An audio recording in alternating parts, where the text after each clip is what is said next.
Hey everyone, thank you so much for joining the Behind Company Lines podcast. Today we have Jackson Rodriguez, CEO and founder of 3RM, a firm building tools to discover, connect, and manage relationships across the Web3 ecosystem and beyond. Jackson, I'm so excited to chat with you, and especially as Web3 is just booming and so many people are building either different applications, building different companies, launching protocols, tokenizing things, finding new things to tokenize. This whole idea of relationships and community is continues to grow. And it's almost like this ecosystem that's, we all kind of understand the rules to it, but it's so dispersed. And so I'm curious on how you're kind of tackling that problem and building tools to not only manage those relationships, but connect others and kind of foster this community. And if I don't know if you have any numbers, but if you can share with us, tell me about the recent expansion in these communities and all the companies that are working on. How much have you seen these communities expand in the last 2 years? Well, first of all, thanks for having me. I really appreciate you taking the time to chat and learn more about what we're working on. I think that if your viewers have made it this far, I think there's an interest in Web3, but I feel like it's been pretty polarized recently. I think that there's been sort of a really big change in the macro environment around sort of the sentiment of Web3. And I think when we look at sort of that environment, that's kind of one big thing that I think we're focusing on actively is how do we sort of make the technology more invisible and still provide the same value and benefits of what we're creating. Yeah. What I tell people when we often recruit them is that over the last 2 years, 90% of the space, I believe, was really full of price speculators, grifters, and just a variety of different people who are not necessarily producing value or creating a long-term benefit. And I think the problem with that is that it led to a lot of people being really sort of taken advantage of and not really enjoying the space. And I think that's been pretty detrimental because the remaining 10% has built some really incredible technologies and innovations around sort of this new idea of democratized sort of decision-making, data ownership, really mostly decision-making, to be honest with you. And so I think what we're really focusing on is how do we kind of create a landscape that allows sort of this technology to coexist. And it's really funny when I started this a little over a year ago, I was kind of laughed at, not really like directly, but more kind of like scoffed in terms of the sense of like, oh, it's a bull market at the time. Everyone was getting rich. Everyone was making projects. The wag me attitude was huge. And so there wasn't really a lot of care and attention for sort of what we're focusing on. And it's unfortunate that we have a lot of attention on us now because the related sort of crashing of the market has happened. That we've had to really kind of focus on like sales operations for these decentralized companies and to really kind of get that 10% more in the focal point. And we're really focused more on the B2B component of this. So I was talking to an accelerator yesterday. I think it's called a Cypher through Wharton. And one thing that, I really brought up is that to those Web3 projects that we're building is that there's so much value created in terms of like the way you can sell the benefit as opposed to the technology. And it reminds me of one of the YouTube videos of Steve Jobs getting roasted. I think you can just YouTube it really quickly. And someone at an open conference asks him, you've never coded, like, how come you can sit up there and tell us what to do or how to go about it? And I think Steve had an answer where he was like, I wish we could build things around this amazing technology, but we can't sell 8 million, 10 billion units on just the technology that creates it. We have to focus more on the end result of the benefit. And so that's what was kind of a message. And I think that's kind of what we're trying to preach to a lot of these organizations is that how do you really kind of provide a direct benefit to the organization you're selling to as opposed to, oh, we implement this technology. Here's how it works. Here's all these things that tie into it, because I think it gets lost in a lot of technical builders who create these. I mean, they rebuilt the entire financial institutions right over the last year where you can completely bank and make derivative products and own sort of this financialization. So I think like when you focus on people building that, it's definitely harder to make that translatable. And I think even I struggle to understand what a lot of projects do in a lot of cases. And so I think, the space has changed, back to your original question, and it's really moved a lot. I've only been in the space for about a year, but I think even then focusing on that wave, it's been a real dramatic curve in terms of interest, engagement, and sort of how people are involved. Yeah. I mean, a year in this industry, I mean, you're a senior at this point with how quickly things evolved and how quickly they continue to evolve. And I'd love to obviously dive into your background and your experience because you come with a wealth of knowledge from the growth standpoint. But before we dive into that, I am curious in terms of like this whole relationship management and fostering. I love the idea of focusing on the benefit as you're having these relationships with companies and other businesses. And How do you go about this? How do you continue to reestablish the target that you're aiming towards, even if you haven't reached it yet? Because obviously, I think Web3, you have a little bit more of a grace because it's a newer technology, so people are actively working on it. But in a traditional standpoint, people have expectations. And how do you, as a company, kind of manage those expectations and, I guess, collaborate with your end user, your business or your client so that you can all kind of stay aligned on that same goal? What are some ways that we can do that as a company, as we build and manage our relationships? Yeah, that's a good question. I would love to hand it over to you really quickly and get you to expand on that just a little bit, because I think I would love to kind of frame sort of the answer around your perception of it, because everyone has a different perception in sort of the space. And so I'd love to kind of just quickly get your feedback on that question so I can kind of dance around that and kind of fill it, because I think there's a hue that everyone kind of goes into and a tint, right? Depending on how exposed they are. So I'd love to kind of get your lens on that really quickly before I jump in. Yeah. I mean, I've seen Web3 and as companies are partnering together in a few different ways. I've seen studios kind of help other companies launch protocols or launch certain applications and kind of integrate them. We kind of saw it with Starbucks integrating a crypto into their wallet and the reward system. Then I see other kind of use cases where they are offloading some important piece of technology. We had a guest on the show who was helping companies essentially.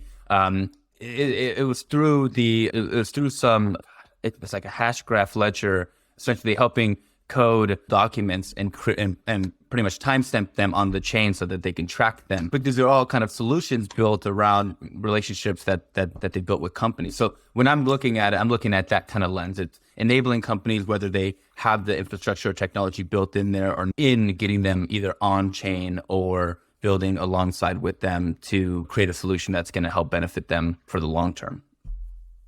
Yeah. So to that point, right, when we look at that answer for a perfect example, that is talking a lot about, once again, sort of the technical feasibility and the technical aspects and technical components of the way we get to the end result, as opposed to the benefits, right? And so one example that I think is really interesting that I've been diving into a lot more is NFT for tickets. And I saw on Twitter, there was an event, like a really large concert where every single person at that concert had to do an NFT to get their ticket. And what that does as a benefit, not rather the technology or the fact that it's non-fungible, whatever, is the actual benefit there is now the artist has a direct one-on-one relationship with every single person at that conference based off of their wallet. Instead of going through a SeatGeek and saying, okay, who bought, or a middle vendor, third-party vendor, who bought the ticket, and then trying to ask them for the info on that data and having SeatGeek or that centralized entity own that data. What happens now is that the artist is able to offer digital collectibles. The artist is able to offer sort of QAs. The artist is able to really start to develop that relationship on, okay, we know this person attended. We have proof that they own this ticket. We have proof that it wasn't obviously resold. And so now we can offer sort of these externalities and these other values beyond that. And so I think, like, when we talk about the value created, that's really the kind of really most important piece that we're trying to bring to light, is how do we display the benefits of the technological innovation as opposed to just focusing on the technology used to get there, right? And so when you talk about like Starbucks now too, for example, right? Starbucks has, I think, one of the largest, they just created so much money, like their own bank, from doing sort of the prepaid Starbucks Platinum card. And now with these sort of collectibles, I saw an early like leak of the UI. It really isn't all that great. And so I think we're really struggling as an industry to focus on, like I was saying before, this enablement layer of the value created. I think the value created is really, really important that we're trying to sort of bring in. So one thing that we do is there's this really large discovery problem inside of Web3 in of itself. And I'll jump into this a bit more, but I think that problem becomes more exaggerated, especially when you're not able to really focus on the value created, especially when you're not able to focus on sort of like what additional understanding you have of how we're going to improve a product or a user, how we're going to make our user feel important, have an advantage, be a leader, or whatever those scenarios are. And so one thing that I think we lost the track on, or lost the topic on as an industry, is really sort of the benefits that are created. I was talking to a friend yesterday about zero knowledge proofs, and I'm not sure how familiar I was with zero knowledge proofs, but because of how far the industry is skewed, this amazing technology, the second it's told it's crypto, it's just immediately, oh, we don't want to deal with it. But what a zero knowledge proof does is essentially it's able to verify the information of whatever you're trying to check without exposing the actual data. So an example would be if you're applying for a home and a bank said, we need to check to make sure you have $700,000 worth of assets. Instead of giving the bank access to your retirement fund, your checking account, your savings account, your Roth IRA, whatever, you can now, through a zero knowledge proof, have that return saying, we've checked everything. You have complete ownership of that data, saying we've checked everything. There is proof that all those funds are in there and you're able to go forward with that transaction. And so that's what I'm talking about is the benefits are so outweighed through or so undersold or undervalued. And that's really, I think, one thing that we really want to try to bring to the next level, I would say, and level being audience type, right? So I think like one thing that I'm a really big believer in is I really, really believe that the next wave of crypto adoption has to come through B2B enterprise. And I think there's a long way to go in order to make that happen because of how much you have to interact with the technology, how comfortable it is to use. But if we're able to sell the benefits way more in terms of what you're able to accomplish and receive from using it, outweighs that friction. And so my hope is that at some point people are willing to sit through some of this friction in order to get those benefits as opposed to focusing solely on the friction and running into those issues. And so that's why I wanted to ask you the question, because I felt like I could do a good job of explaining that. Even in your answer, there's so much talk about the technological components or being time. But what is the actual benefit produced? What the costs and comparisons are very similar between Web 2 and Web 3. The difference is, and how do we highlight that benefit that Web 2 can't compete with, right? Yeah. It's so fascinating kind of thinking of it from that layer because, I think the knee-jerk reaction is to go into technology and the implementation of it, but the overall benefit really does outweigh the current benefit of whatever you're using. Tell me a little bit about what inspired this idea. What inspired 3RM to come about? I know you spent a decade in growth and really just helping companies grow at all levels, but what inspired this idea and now 3RM? No, the reason I laugh is because I think it's one of the most ridiculous founder stories that I know of, at least, where essentially I was working for this wallet company and the wallet was focusing on bringing Ethereum to Apple native products, to the iPhone, to Safari, having it integrate into the Apple ecosystem. And Safari, I think at the time was the second most, or maybe the first most mobile web browser in the world. And if you get that sort of adoption, then you'll scale out very, very tremendously to a global economy. However, so my job there was, okay, can I focus on this utility layer of decentralized applications to integrate with our wallet? And if these decentralized apps can integrate, there's more use for our wallet and we're able to grow. So I was focusing on growing the decentralized apps DApp developer ecosystem. And when I joined the space, I've been doing BD for a long time. It's something I think I have a superpower out of just cold outreaching to people and for infinitely. And I figured, okay, the only way I know to a surefire way is to reach out to projects. And so I was cold outreaching to Web3 DApp projects. And what I noticed was that there was a really dramatic behavior change between Web 2 outreach and Web 3 outreach. In Web 2, identity of the individual you're reaching out to is tied to formal employment. You can find that person on LinkedIn. They usually have a business email. That business email has a lot of protection around it, like spam, link tracking, all sorts of infrastructure that's built. In Web3, those communication channels had moved to Twitter, Telegram, and Discord. There was no formal employment. You could be what's known as contributor. You could open source your technology. People could build on top of it. And then there was also this sort of lack of any semblance of trust in cold outreach as well, too, because there was phishing, there was spam, there was all these problems where people get their wallets drained. So no one would be comfortable clicking a link or trusting you who you're reaching out to. And so I was doing all of this outreach and I wasn't really getting anywhere. And so I ended up going to a conference, East Denver, Ethereum Denver, that's coming up at the end of this month. And when I was at that conference, I was able to meet a lot of the people I was reaching out to. So when I returned back to San Francisco, a lot of the people were then willing to meet and click on my links and be more involved. And so what I realized at that moment was that there was no way the space was going to grow if it was completely reliant on crypto, Twitter, and the conference circuit. That's just completely unfair to people who don't have a following, who don't have vanity metrics, who can't afford to go to conferences. There's no way it's going to create mass adoption. And what had happened is that at the time, it was still, like I said before, a bull market, So everyone was getting rich from prices and speculating and all these different directions. So no one really felt that importance or that need.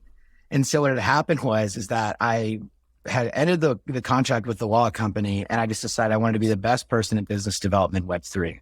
So I built a database of 1,600 Web3 organizations, and I spent the whole months of February and March cold outreaching to every single one just to figure out how to do BD, figure out like what the best practices are, how to automate some, how to track it, how to manage it. And so I got to that list. I ended up going to another conference in Amsterdam, Ethereum Amsterdam, and I rented a boat. And I said, anyone on Twitter is welcome to join this boat. And so someone just saw it on Twitter. He came on the boat and he said, hey, I like this idea. I'll help you build it out. Let's give it a run. And so he happened to live on the same street I do in San Francisco. So we flew back here. We built our product on a no-code app called Bubble. Yeah. He would build it on Bubble, and then I would reach out and I would just try to figure out how do we keep growing this product. And so what happened was we built this network of about 70 organizations, and every week we would just do manual introductions between the people because that would solve the discovery problem, the outreach problem, this trust layer. Simultaneously, we're building this CRM where we took like a very, very Web 2 interface and design. We slapped a Web 3 sticker on it and called it good. And so we ended up going to, once again, the conference circuit. We went to Consensus in Austin. We were pitching everywhere. We got more validation, more direction. And then we go to NFT NYC and we got more validation, more direction. However, at the end of NFT NYC, we looked at each other and we only had $70 left between the two of us. And so we were like, okay, I guess we can't get back to California. Let's just try to fundraise. And so we ended up sneaking into a crypto co-working space called Empire DAO every day for 40 days. And a buddy of ours let us sleep on his apartment floor. So every day for 40 days, we were just in this co-working spot. And then we'd go back home and sleep on the floor. And we just did that every single day to where I'd pitch VCs. And then I'd tell my co-founder, hey, here's all the improvements we need to make. He'd stay up working all night on them. And then I would pitch the whole next day. And we were around the clock until we finally closed out the round. I called my mom and I said, okay, I have money coming in. Please, can I get a loan to fly back home? I came back to California, and that's where the story kicked off. And so it's a really, really sort of story of just determination, I guess, and just kind of consistently iterating until we found that narrative. And I think that the final piece of the story is that once we got back, we tore down that entire product. We tore that entire direction because we believed that we were indexing too much on, like I said before, that Web 2 component with Web 3 slapped on it, as opposed to building into the infrastructure that's already created. And so now we're building into the space a bit more and being more agnostic around the technology that's created, but the value that's providing. And so we've launched a Telegram CRM that brought in about 1,000 organizations willing and ready to use it right away. And so now we're kind of figuring out a roadmap beyond there to create that value without focusing too much on the technology. It's first of all, yeah, wild story. It's definitely reminiscent of early Silicon Valley days. I think if anybody buys the rights to it, you should probably trademark those. I think it's create a pretty good HBO show. But two things really come to mind is this whole, I think, all these no-code platforms are really allowing founders to accelerate a certain technology or growth or idea to be able to iterate it. And so, one, without a lot of the advent of like Bubble, I've had a few clients who worked off of Bubble and started expanding upon that idea. One, what do you think in terms of the acceleration of companies and products coming out from these no codes are we going to see in the next few years? And then two, my follow-up question is, actually, I'll wait on my follow-up question because it's a little bit more expanding, but just as a sidebar, what do you think the industry is going to see from all these no-code platforms? It's like the back end is now going no-code versus previously it's been all front end and we can do a web page and everything like that. But with this whole layer, how quickly are companies going to get online and how quickly are ideas going to start going through rounds and going through iterations of processes? Yeah, it's funny. So I'm going to share my screen just because I still have the Bubble app up. So let me know if you can see it here. So this, I mean, it was disgusting. As you can see, like the header has nothing attached. So there's nothing going on. We were just we had drop downs, and then I think you can see all the pages we created. So you go and we've got like all these just really, really terrible views. And I think, what like this one is really, really beautiful is let's see, look at these colors we had, papers, nothing creative to it whatsoever. And I think what Bubble allowed us to do was that it allowed us to like iterate very, very, very quickly. So we were able to put this together in a matter of maybe, a week and a half. Yeah. And so from there, we were able to add features incredibly quickly. We were able to validate the idea very quickly, but when we wanted to scale it and turn it into a real product, there was so much technological debt that we were facing where we had to basically scrap it and start all over. And so I think what Bubble does really, really well is it allows the idea to come to fruition, whether that's not a completed idea, whether is the completed idea, whatever. But I think bringing that idea to fruition does so much more for a founder to be able to test and experiment. Yeah. What I learned, though, as a double-edged sword from that is that when everything's accessible, you really lose focus in terms of the most important things or the value or the feature set that's super important and reliant that these teams need. And so it's great to have a bunch of users or theoretical users claiming, oh, yes, I would love this. We could use this. We could use that. And then you looked at our usage analytics. None of them were using anything because we were a mile wide, inch deep. We did a bunch of things terribly. Yeah. And so I think Bubble is great for quick iterations, building out products. I've seen some products built full scale. But when you templatize things, it's kind of like that quote from Syndrome, when everyone is super, no one is, from The Incredibles. And I think that's kind of the issue that I'm noticing with that product in particular and in no-code products in general. And I think I built our website in an afternoon but Webflow, once again, it makes people very quick to do things and test ideas. But I don't know that it's really great for scale and the next direction of bringing a company to a large market, getting the value of this is secure, this is what we're doing. We have a lot of support behind us, but it did a great job getting us from 0 to 1 to provide the narrative, the direction, and a lot of user feedback. Yeah. I love your kind of current kind of, not problem, but I think you have so many resources, you've made so many connections, and typically it's a lot of it is the other way around. Somebody builds this brilliant product, has an idea, ships it out, and then starts to iterate and perfect that product. But it seems like there's so many directions you can go. You built such a large community of a traditionally dispersed community because, like you said, there's not a traditional way to communicate. Where do you go from here as a founder? How do you kind of extract the components you should be working on and then work on those in tandem with trying to balance out all the other pieces of opportunity? What advice would you give to other founders who are in a similar position? Hire a head of products. I think that I'm a very unique founder in the sense that I don't have much product background, but I believe that the tenacity that I carry as a founder is what got all the information needed to make those decisions. So one thing that I think was really complimentary for our team going forward when we brought them all in, we had everything in place, was that there were so many customer conversations that I had that I think it's really important that whatever you create or whatever you do, until you show that to someone and until you talk to someone about it, it doesn't mean anything. It could be just a gut instinct until you have tangible proof saying yes or no. My problem was I didn't record any of that proof. So my head of product had a hard time getting up to speed because it was all in my head. And that's a chaotic place in of itself. And so I wish I had more foresight to say, here's exactly what these calls are saying. Because I was on calls all the time. I had so many calls at the beginning of this because I wanted to constantly show people in order to get their feedback, get their iteration. I think when you come to a conversation with a lot of vulnerability and a lot of open-mindedness to failure, it makes those conversations way more valuable because people notice that and they're willing to be delicate, but they're also willing to participate and give their time to help someone who's really trying. And I think that's a big difference, is really trying. Some projects come out and I don't think they spend as much care in one-on-one time. It takes a lot of time. I mean, I cannot emphasize how many calls, but those connections were really valuable and very, very strong because that time spent as they consistently saw us improve, close the round, hire a team, we were getting more buy-in and there's a lot more flexibility. And so one thing we were worried about at the beginning was brand damage from all of that work. And I think what it did instead was really create sort of this brand camaraderie around what we were building, where we were going. And we had to be more careful once we started having more of a complete project. But from that bubble component, I think that's the biggest thing, is really being able to connect and show those ideas and make sure that you are talking to people about them as much as possible. Yeah. And tell us a little bit about, you have a bunch of people on this within your community. You've launched a Telegram community and now you're working on the product. What's going to be exciting about this next stage of growth for this? For this year, that's a great question. For this year, I think that we're in for a very unique position within the market. So we were called 3RM because when I was leaving the Amsterdam conference, after a week in Amsterdam, the domain was 99 cents. And so that's why I bought the domain.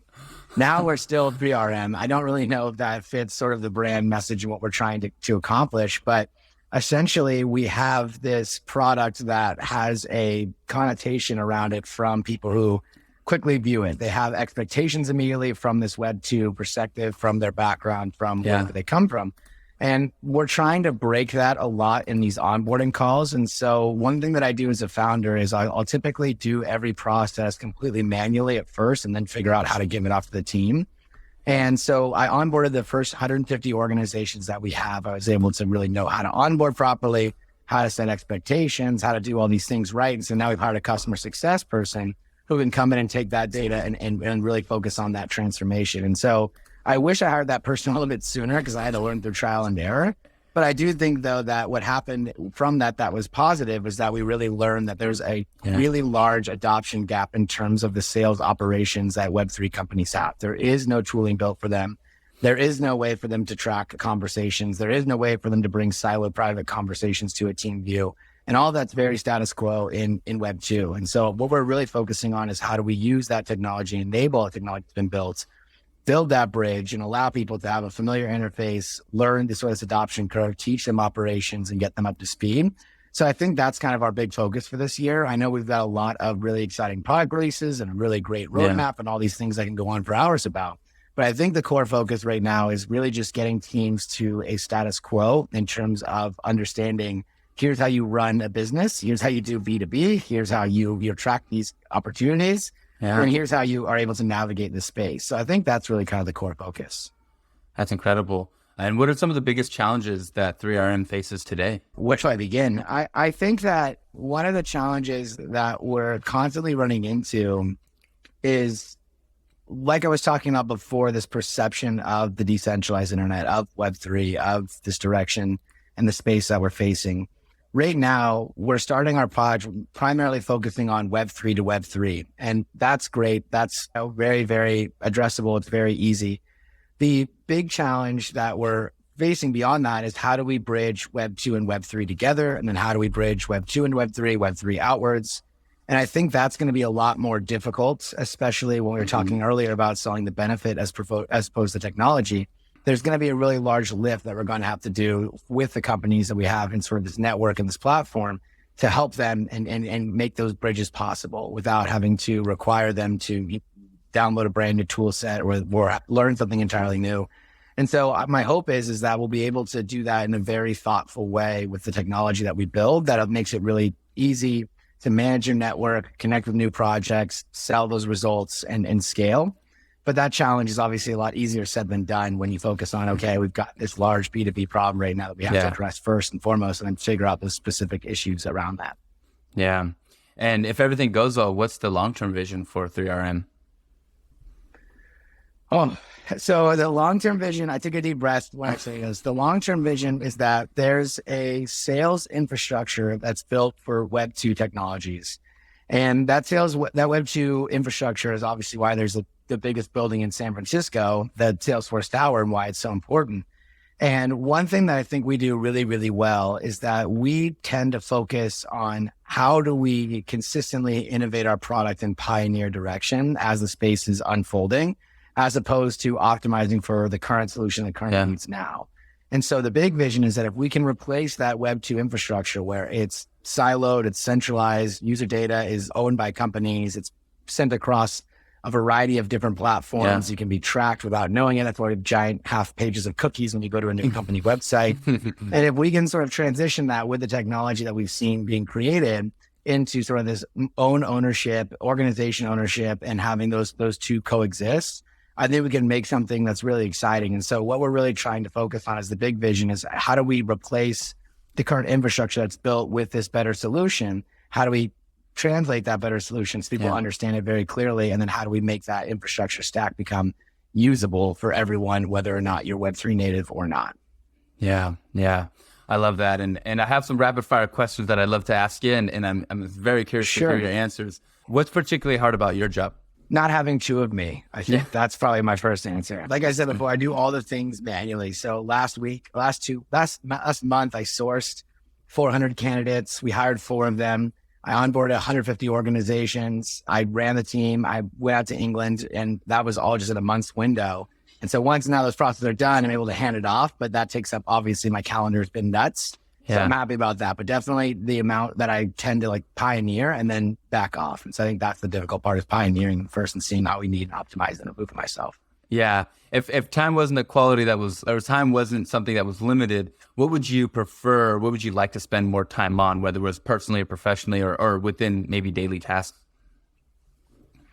I think I'd be connecting with people. I really enjoy the calls. I really enjoy taking time to chat and meet people. I think it's just incredibly draining, especially when you're in a global market like crypto, and crypto is all over. So my calendar is generally open from 6 a.m. till about 11 p.m. And because that hits APAC, it hits Europe, it hits everywhere. And so times roll. And so I had a call yesterday. It started at 7:30 and I had a call at 10:30 at night.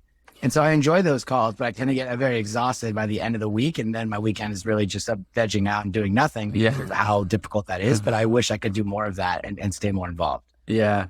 I love that. And is there any, maybe one or two, what piece of advice comes to mind for a founder, say, who was in an earlier position, kind of building a product, building a company, looking to get traction? What piece of advice would you give them? Something that maybe you know now that you wish you learned earlier? Just talking to people. I cannot emphasize the benefit of making the connection. I think that connections have become very transactional, especially online. And I think when connections become transactional, it's a large reason I'll probably never make a Kanban board in our tool, because I think it makes transaction, it makes everything way too focused on optimize on the immediate result as opposed to the lifetime value. And so one thing that I'm super grateful for is going through all those calls, showing the product consistently, catching up with people and asking them for their feedback and opinions, because it allowed very quick iterations. It allowed a long-term relationship. And knowing that what we were showing at the time was never the end result. We were never in a hurry to close. We were never in a hurry to get money. Like, it allowed that relationship to foster. So showing people, but knowing that emphasis on showing them is not really to get something done in that moment. It's really to harvest that relationship, showcase your building, showcase your trying, showcase that vulnerability, and develop that relationship and stay with it over time. The other thing I think I would add too is make sure to follow up with people in whatever capacity, however you want to organize your relationships. I think it's imperative that you circle around when you have nothing you need with people, because that also goes a very long way in developing relationships online. Yeah. No, that's a great point. If you weren't working on this, what would you be doing? I mean, if I could do anything, I'd be the starting point guard for the Sacramento Kings, but I have no basketball talent. But I think if I wasn't, I don't think there's anything else I could do, to be honest. I think it's funny when I talk to my parents about this. I think that's the one thing that I share with them, that I was a bit, I don't want to say frustrated because it's the wrong word, but as a kid, I was always doing entrepreneurial endeavors. Like, every chance I had to do a new entrepreneurial idea, I would. Like, I think in third grade, I made a school-wide newspaper and just handed it out. And then like in fifth grade, I did like a president of the playground election. Like in sixth grade, it was like lemonade stands. Up until high school, I was always doing things. Like, one of my first projects was this blog that I created called Hella Dad, because that domain was 99 cents. And we would arbitrarily rank things on how dad they were as a joke.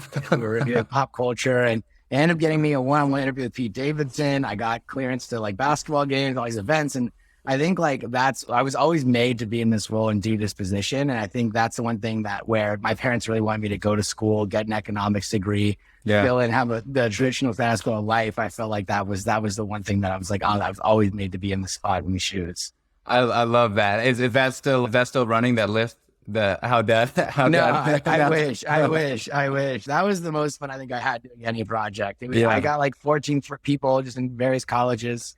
We'd all cover just whatever we wanted to cover. Everyone would post once a week. And so we were doing album reviews. We were doing pop culture reviews, meme reviews. And I think at one point we had like 10,000 monthly readers just tuning in. We go through an iPhone app. It allows you like we allows you to scroll. And like I said, though, I think it was really funny too, because when we interviewed Pete Davidson at like the San Jose Improv, we had like no jurisdiction in there. But because our site looks good, they were like, come on down. And so we got a one-on-one with them.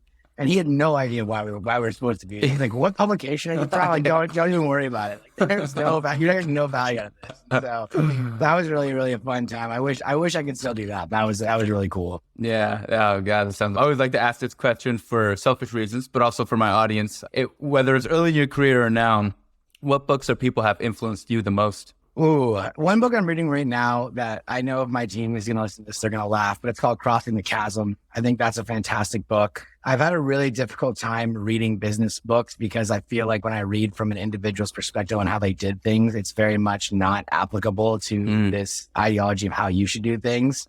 Like I read the 4 Hour Work Week in college, and I remember being like, there's no way I could ever do this without the resource. I just said, it's just impossible. And so I really like reading books that are more like broad ideas. And I think Crossing the Chasm does a very good job of explaining this high-tech marketing adoption curve, how to get your product out, and then how to cover the basis of creating a new innovative technology. And so I think that's a really great book. I think one person or one group of people that I think has also been incredibly helpful is my girlfriend's family is both entrepreneurs for very small businesses.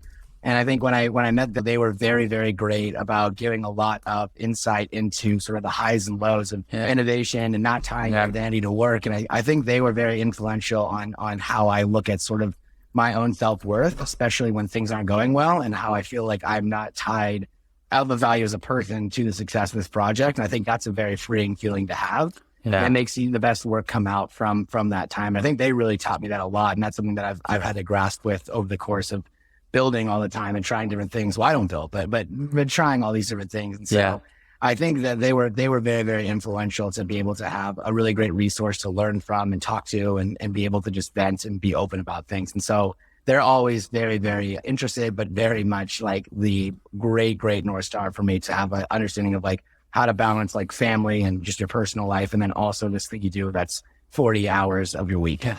Yeah, that last point, I think, for me at least, was the most, I think, I don't even know, enlightening / refreshing / just like it took the pressure off of working on something, which a lot of founders may learn earlier or may not, but I think it's the most powerful piece, and you're exactly right. It's extracting your personal ego or identity to a project. A lot of founders view these projects as things that need to be done in the world, and they're just the person to do it in that moment in time, and working through that and being diligent about it, staying medium or even keel in terms of the feedback that you get, whether positive or create such a productive, I think, ecosystem when you're tackling a project or a problem. And I love that piece. That's exciting that's what they shared with you, and that you took that from them. And I know we're at the end of the episode here, and I've had such a pleasure chatting with you. And I think we could go and uncover so many different topics and go so many different ways and tangents. But last little bit is tell us where our audience can be a fan of what you're working on through RM, whether your websites, what are your plugs, your LinkedIn's, your Discords. Where can we find you?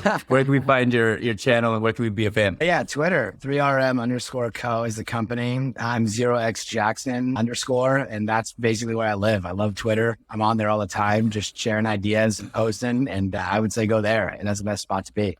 Amazing. Well, Jackson, it was such a pleasure chatting with you, and I hope you enjoyed yourself on the show, and thank you again for joining us today. Yeah, thank you. I appreciate it. I had a good time. Of course.